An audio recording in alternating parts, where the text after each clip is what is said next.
So, what's up mga katiborsya? Diba umuwi si Tiborsya dito sa akin ngayon? So, may gagawin tayong prank na Pinoy henyo prank.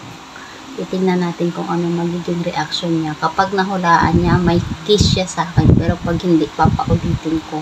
Nangingialam pa ako ng cellphone niya ngayon. Ayan. So, what's up? Ito na nga mga kaparikoy.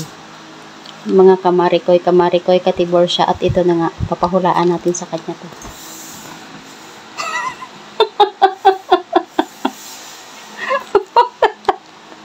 Marikoy, may papahula ko sa'yo. Pinoy henyo prank to.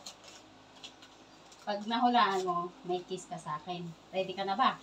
Ano ba yan? Basta ready ka na ba? Hindi na kailangan ng blindfold. Ready ka na ba? Okay. Ready. 1, 2, 3. Aray, ang tanga!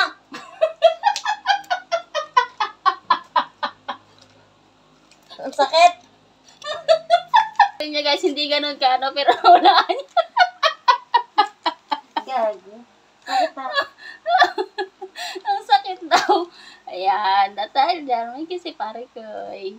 Oh, kiss mo na ako. I love you more and more and more than I can say.